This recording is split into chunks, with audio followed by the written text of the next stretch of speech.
ಎಲ್ಲರಿಗೂ ನಮಸ್ಕಾರ. ಇದು ಅತ್ತೆ ಸೊಸೆ ಕೈರುಚಿಯ ಕಾರ್ಯಕ್ರಮ. ಈಗ ನುಗ್ಗೆಕಾಯಿ ಹೆಚ್ಚಾಗಿ ದೊರೆಯೋದ್ರಿಂದ ಬೇಸಿಗೆಗಾಲದಲ್ಲಿ ಈ ನುಗ್ಗೆಕಾಯಿ ಮತ್ತು ಆಲೂಗಡ್ಡೆ ಮತ್ತು ಈರುಳ್ಳಿ ಬಳಸ್ಕೊಂಡು ಅದರ ಮಸಾಲೆ ಹೇಗೆ ಮಾಡೋದು ಅಂತ ಹೇಳ್ಕೊಡ್ತೀನಿ. ಅದಕ್ಕೆ ಬೇಕಾಗಿರೋ ಪದಾರ್ಥಗಳು ಆಲೂಗಡ್ಡೆ ಈ ಥರ ಕ್ಯೂಬ್ಸ್ ಥರ ಹಚ್ಕೊಂಡಿರೋಂಥದ್ದು, ಮತ್ತು ನುಗ್ಗೆಕಾಯಿ ಈ ಥರ ಹಚ್ಕೋಬೇಕು. ನಂತರ ಇದಕ್ಕೆ ಹುರಿಲಿಕ್ಕೆ ಕಡಲೆಬೇಳೆ, ಬ್ಯಾಡಗಿ, ಧನಿಯಾ ಮತ್ತು ಜೀರಿಗೆ, ಚಕ್ಕೆ, ಲವಂಗ, ಗಸಗಸೆ ಇಷ್ಟು ಬೇಕಾಗುತ್ತೆ. ಅದನ್ನು ಹುರ್ಕೊಂಡ ನಂತರ ಟೊಮೆಟೊ ಮತ್ತು ಈರುಳ್ಳಿ ಸಣ್ಣದಾಗಿ ಹೆಚ್ಚಿದ ಈರುಳ್ಳಿ, ಶುಂಠಿ, ಬೆಳ್ಳುಳ್ಳಿ ಇದನ್ನು ಹುರ್ಕೊಂಡು ನಂತರ ಕಾಯಿ ತುರಿ ಮತ್ತು ಟೊಮೆಟೊವನ್ನು ಹಾಕ್ಕೊಂಡು ರುಬ್ಬಬೇಕಾಗುತ್ತೆ. ಇಷ್ಟಿಗೆ ಹತ್ರ ಒಂದು 3/4 kg ಆಲೂಗಡ್ಡೆ ಇದೆ, ಒಂದು 1/4 kg ನುಗ್ಗೆಕಾಯಿ ಇದೆ. ಅಂದರೆ 4ರಿಂದ 5 ನುಗ್ಗೆಕಾಯಿ. ಅದಕ್ಕೆ ಒಂದು 25 ಬ್ಯಾಡಗಿ ಮೆಣಸಿಕಾಯಿ, ಒಂದು 15 ಗುಂಟೂರು ಮೆಣಸಿಕಾಯಿ, ಒಂದು 10 ಸೇರಿ ಒಂದು 25 ಮೆಣಸಿನ್ಕಾಯಿ, ಒಂದು ಹಿಡಿ ಕಡಲೆಬೇಳೆ, ಒಂದು ಹಿಡಿ ಧನಿಯಾ, 1 ಸ್ಪೂನ್ ಜೀರಿಗೆ, 1 ಇಂಚು ಚಕ್ಕೆ, 4 ಲವಂಗ, 1 ಟೀ ಸ್ಪೂನಷ್ಟು ಗಸಗಸೆ ಇಷ್ಟನ್ನು ಹುರ್ಕೋಬೇಕಾಗುತ್ತೆ. ಮೊದಲಿಗೆ ನಾವು ಈ ಆಲೂಗಡ್ಡೆ ಮತ್ತು ನುಗ್ಗೆಕಾಯನ್ನು ಬೇಯಕ್ಕೆ ಇಟ್ಕೊಳ್ಳೋಣ ಕುಕ್ಕರಲ್ಲಿ. ಈ ಆಲೂಗಡ್ಡೆ ನುಗ್ಗೆಕಾಯಿ ಹಾಕಿದ್ದೀವಲ್ಲ, ಅದಕ್ಕೊಂಚೂರು ಅರಿಶಿನ ಹಾಕಬೇಕು. ಈ ರೀತಿ ಅರಿಶಿನ ಹಾಕ್ಕೊಂಡು ಬೇಯಲಿಕ್ಕೆ ಇಡೋಣ. ಇದು ಒಂದು 3ರಿಂದ 4 ವಿಸಿಲ್ ಹಾಕಿಸ್ಕೋಬೇಕು. ಈಗ ಸ್ವಲ್ಪ ಎಣ್ಣೆಯನ್ನು ಹಾಕ್ಕೋಬೇಕು. ಬಾಣಲೆಗೆ 1 ಟೀ ಸ್ಪೂನಷ್ಟು ಎಣ್ಣೆಯನ್ನು ಹಾಕ್ಕೊಂಡು ಅದಕ್ಕೆ 1 ಇಂಚು ಚಕ್ಕೆ, 4 ಲವಂಗ ಅಂತ ಹೇಳಿದ್ನಲ್ಲ, ಅದನ್ನು ಈ ರೀತಿ ಪೀಸ್ ಮಾಡಿ ಹಾಕ್ಕೋಬೇಕು.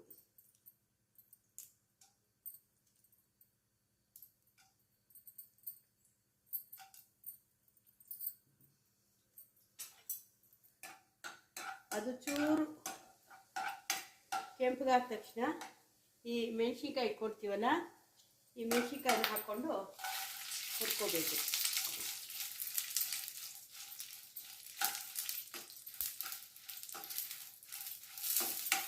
ನೋಡಿ, ಮೆಣಸಿನ್ಕಾಯಿ ಚೂರು ಆಗ್ತಾ ಇದೆ. ಈ ಟೈಮಲ್ಲಿ ಈ ಧನಿಯಾ ಇಟ್ಕೊಂಡಿತ್ತಲ್ಲ, ಒಂದು ಹಿಡಿ ಧನಿಯಾ, ಅದನ್ನ ಹಾಕಬೇಕು.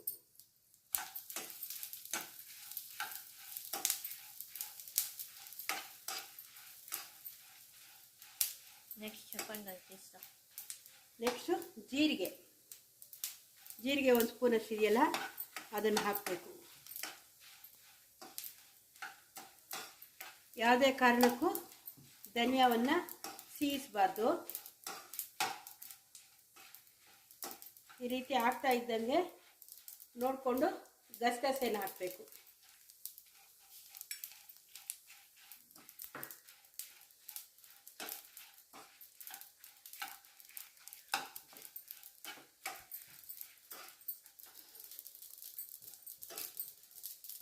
ಇದೀಗಾಗಿದೆ, ಇದನ್ನು ಆರ್ಲಿಕ್ಕೆ ಬಿಡಬೇಕು.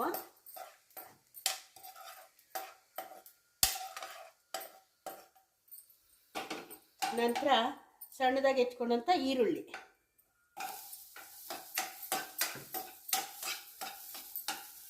ನಂತರ ಶುಂಠಿ, ನಂತರ ಬೆಳ್ಳುಳ್ಳಿ. ಇದು ಚೆನ್ನಾಗಿ ಒಂಚೂರು ಕೆಂಪಾಗಬೇಕು.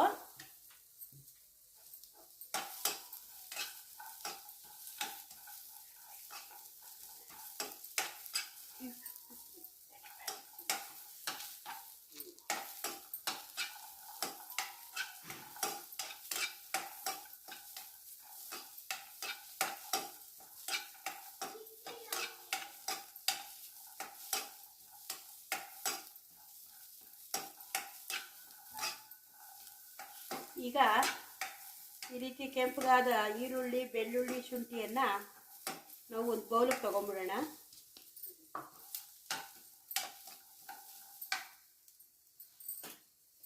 ತುಂಬ ಕೆಂಪಾಗೋದು ಬೇಡ. ನೋಡಿ, ಈ ರೀತಿ ಆದರೆ ಸಾಕು. ಸ್ವಲ್ಪ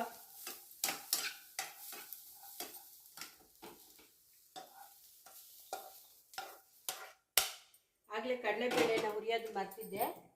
ನೋಡಿ, ಈ ಥರ ಒಂದು ಹಿಡಿ ಕಡಲೆಬೇಳೆ, ಈ ಕಡಲೆಬೇಳೆಯನ್ನು ಸಹ ಈ ರೀತಿ ಹುರ್ಕೋಬೇಕಾಗುತ್ತೆ.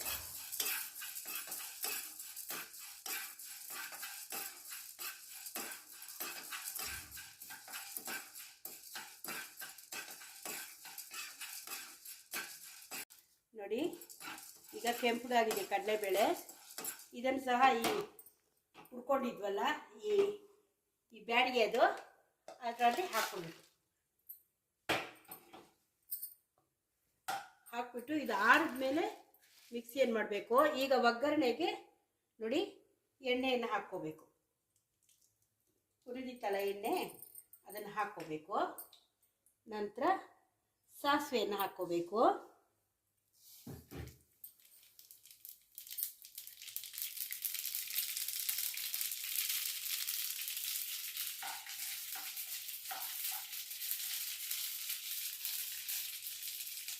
ನಂತರ ಕರಿಬೇವು.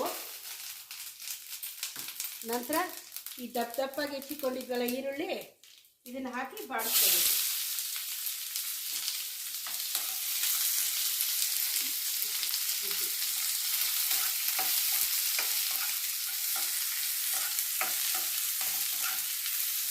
ಇದು ಸ್ವಲ್ಪ ಮೆತ್ತಗಾಗೋದು ಚೆನ್ನಾಗಿ ಹುರ್ಕೊಂಡು ಇಟ್ಕೊಂಡಿದ್ದು ಆ ಮಸಾಲೆ ಇದು ಮಾಡ್ಕೊಂಡಿದ್ವಲ್ಲ ಆಲೂಗಡ್ಡೆ ನುಗ್ಗೆಕಾಯಿ ಅದರಲ್ಲಿ ಲಾಸ್ಟಲ್ಲಿ ಮಿಕ್ಸ್ ಮಾಡಬೇಕಾಗುತ್ತೆ. ಇದನ್ನು ಈಗ ನಾವು ಹುರಿದಿಟ್ಕೊಂಡ ಒಣಮೆಣಸಿನ್ಕಾಯಿ, ಕಡಲೆಬೇಳೆ, ಚಕ್ಕೆ, ಲವಂಗ ಮತ್ತು ಗಸಗಸೆ, ಜೀರಿಗೆ, ಧನಿಯಾ ಈ ಮಿಶ್ರಣವನ್ನು ಈ ರೀತಿ ಮಿಕ್ಸಿಗೆ ಹಾಕಿ ಫಸ್ಟ್ ಪೌಡ್ರ್ ಮಾಡ್ಕೋಬೇಕು.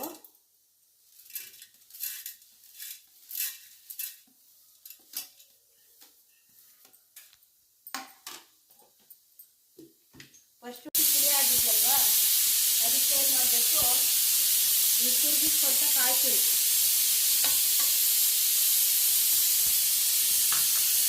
ನಂತರ ಹೆಚ್ಚಿಟ್ಕೊಂಡು ಟೊಮೆಟೊ ನಂತರ ಹುರಿದ್ವಲ್ಲ ಆಗಲೇ ಈರುಳ್ಳಿ, ಬೆಳ್ಳುಳ್ಳಿ, ಶುಂಠಿ ಇದನ್ನು ಹಾಕಿ ನುಣ್ಣಗೆ ರುಬ್ಕೋಬೇಕಾಗುತ್ತೆ. ನೋಡಿ ಈಗ ನೋಡಿ ಆಲೂಗಡ್ಡೆ ನುಗ್ಗೆಕಾಯಿ ಎಲ್ಲ ಬೆಂದಿದೆಯಲ್ಲ ಅದನ್ನೊಂದು ಕಡಾಯಿಗೆ ಹಾಕ್ಕೋಬೇಕು. ಕಡಾಯಿಗೆ ಹಾಕ್ಕೊಂಡು ಆಗಲೇ ಹೇಳಿದ್ನಲ್ಲ ಕಡಲೆಬೇಳೆ, ಬ್ಯಾಡಗಿ, ಧನಿಯಾ ಎಲ್ಲ ಹುರ್ಕೊಂಡು ರುಬ್ಬಿದ್ವಲ್ಲ ಈರುಳ್ಳಿ, ಬೆಳ್ಳುಳ್ಳಿ, ಶುಂಠಿ, ಟೊಮೆಟೊ, ಕೊಬ್ಬರಿ ಈ ಮಿಶ್ರಣವನ್ನು ಇದಕ್ಕೆ ಹಾಕಬೇಕಾಗತ್ತೆ.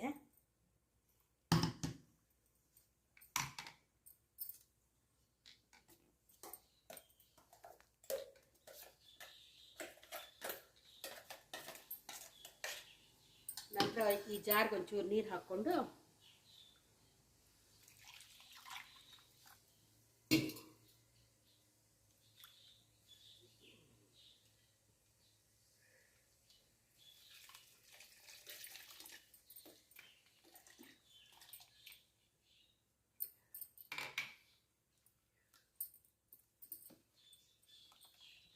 ಈ ರೀತಿ ಕ್ಲೀನಾಗಿ ಮಿಕ್ಸ್ ಮಾಡಿಬಿಟ್ಟು ನಮ್ಮ ಹದಕ್ಕೆ ತಕ್ಕನಾಗಿ ಹಾಕ್ಕೋಬೇಕಾಗುತ್ತೆ. ಯಾಕೆಂದರೆ ಕಡಲೆಬೇಳೆ ಅದು ಹಾಕಿರೋದ್ರಿಂದ ಸ್ವಲ್ಪ ಗಟ್ಟಿ ಬರುತ್ತೆ. ಅದಕ್ಕೆ ನಾವು ನೋಡಿಕೊಂಡು ಈ ರೀತಿನ ನೀರು ಹಾಕಬೇಕು. ನಂತರ ಈ ಥರ ಕ್ಲೀನಾಗಿ ಬೆರೆಸ್ಕೊಳ್ಳೋಣ. ನೋಡಿ ಈ ರೀತಿ ಬೆರಿಬೇಕು, ಇಲ್ಲಾಂದರೆ ಬೇಗ ಉಂಡೆ ಕಟ್ಬಿಡುತ್ತೆ ಈ ಮಸಾಲೆ.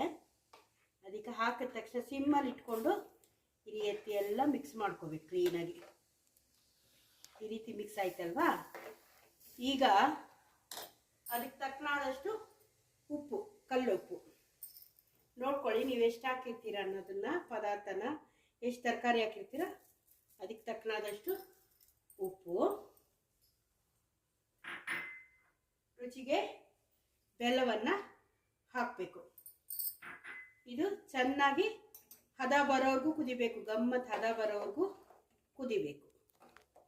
ನೋಡಿ ಈಗ ಆಲೂಗಡ್ಡೆ ಎಲ್ಲ ಮಸಾಲೆ ಜೊತೆ ಬೆರೆತು ಸಿದ್ಧವಾಗಿದೆ. ಈಗ ಕೊನೆಯಲ್ಲಿ ಆಗಲೇ ಮಾಡಿಟ್ಕೊಂಡ್ವಲ್ಲ ಈರುಳ್ಳಿ, ಸಾಸಿವೆ ಒಗ್ಗರಣೆನ ಅದನ್ನು ಹಾಕಬೇಕು. ಹಾಕ್ಬಿಟ್ಟು ಕೊನೆಯಲ್ಲಿ ಈ ಕೊತ್ತಂಬರಿ ಸೊಪ್ಪನ್ನ ಹಾಕಿ ಸ್ಟವ್ ಆಫ್ ಮಾಡಿಬಿಡ್ಬೇಕು ಅಂತ. ಈಗ ನುಗ್ಗೆಕಾಯಿ ಆಲೂಗಡ್ಡೆ ಮಸಾಲ ರೆಡಿಯಾಗಿದೆ. ನೋಡಿ ಚಪಾತಿ ಜೊತೆ ತಿನ್ಬೋದು. ಚಪಾತಿಗೆ, ಅನ್ನಕ್ಕೆ, ಮುದ್ದೆಗೆ ಎಲ್ಲದಕ್ಕೂ ತಿನ್ನಕ್ಕೆ ತುಂಬ ಚೆನ್ನಾಗಿರುತ್ತೆ. ಪ್ಲೀಸ್ ಸಬ್ಸ್ಕ್ರೈಬ್ ಮಾಡಿ, ಲೈಕ್ ಮಾಡಿ and follow my channel. Thank you.